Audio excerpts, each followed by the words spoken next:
हरिद्वार की एक जमीन और हिल गया पूरा सिस्टम। फाइलों में दबी कहानी ने खोले बड़े बड़े राज। अब अफसरों से लेकर जिम्मेदारों तक सब पर कार्रवाई की आंच। उत्तराखंड में भ्रष्टाचार पर अब तक का सबसे बड़ा वार। एक फैसले ने प्रशासनिक गलियारों में मचा दी खलबली। जिस नाम की किसी ने कल्पना नहीं की, अब उसी पर कसा शिकंजा। करोड़ों के सौदे के पीछे छिपी कहानी का बड़ा खुलासा। जांच पूरी हुई तो कई चेहरे आ गए रडार पर। धामी सरकार का संदेश साफ, अब कोई कितना भी बड़ा हो बचेगा नहीं। उत्तराखंड की राजनीति, नौकरशाही और सत्ता के गलियारों में आज सिर्फ एक ही चर्चा है, हरिद्वार भूमि खरीद घोटाला। एक ऐसा मामला जिसने शासन को हिलाकर रख दिया, एक ऐसा मामला जिसने करोड़ों रुपयों के सरकारी धन पर सवाल खड़े कर दिए, और एक ऐसा मामला जिसमें अब मुख्यमंत्री पुष्कर सिंह धामी ने ऐसा एक्शन लिया है कि पूरे सिस्टम में खलबली मच गई। क्योंकि अब सिर्फ जांच नहीं, सिर्फ नोटिस नहीं, सिर्फ चेतावनी नहीं, बल्कि मुकदमे होंगे, कार्रवाई होगी और जवाबदेही भी तय होगी। हरिद्वार नगर निगम भूमि खरीद प्रकरण में विजिलेंस जांच के बाद 10 लोगों के खिलाफ अभियोग दर्ज करने की मंजूरी दे दी गई है। लेकिन कहानी यहीं खत्म नहीं होती, क्योंकि इस मामले में एक आईएएस अधिकारी की सेवा समाप्त करने की संस्तुति की गई है। तो वहीं तत्कालीन जिलाधिकारी के खिलाफ भी बड़ी अनुशासनात्मक कार्रवाई की तैयारी हो चुकी है। यानी अब निशाने पर सिर्फ छोटे कर्मचारी नहीं, बल्कि सिस्टम के बड़े चेहरे भी हैं।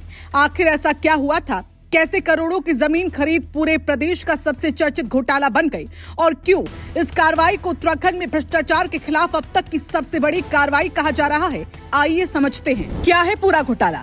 हरिद्वार नगर निगम के लिए जमीन खरीदने का प्रस्ताव आया, फाइलें चली, अनुमतियां मिली और फिर करोड़ों रुपयों का सौदा हो गया। लेकिन बाद में आरोप लगे कि पूरे सौदे में नियमों को ताक पर रखा गया, सरकारी धन को भारी नुकसान पहुंचाया गया और जमीन खरीद प्रक्रिया में कई गंभीर अनियमितताएं पाई गई। मामला सामने आया तो सवाल उठे, विपक्ष हमलावर हुआ, जनता ने जवाब मांगा और फिर मुख्यमंत्री पुष्कर सिंह धामी ने जांच के आदेश दे दिए। पहले प्रारंभिक जांच, फिर विशेष जांच, फिर ऑडिट और आखिरकार विजिलेंस की विस्तृत जांच। जैसे जैसे जांच आगे बढ़ी, वैसे वैसे परतें खुलती चली गई और जो तथ्य सामने आए उन्होंने शासन को भी चौंका दिया। विजिलेंस जांच में क्या मिला? आपराधिक षड्यंत्र के संकेत मिले, धोखाधड़ी के आरोप मिले, सरकारी धन को नुकसान पहुंचाया गया, नियमों की अनदेखी हुई, कई अधिकारियों की भूमिका संदिग्ध मिली। जांच रिपोर्ट राज्य सतर्कता समिति के सामने रखी गई।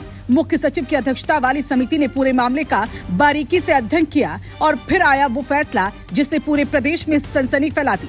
मुख्यमंत्री पुष्कर सिंह धामी ने दोषियों के खिलाफ सख्त कार्रवाई को मंजूरी दे दी। अब भारतीय न्याय संहिता और भ्रष्टाचार निवारण अधिनियम के तहत मुकदमे दर्ज होंगे, और किन पर होंगे मुकदमे ये भी जान लीजिए।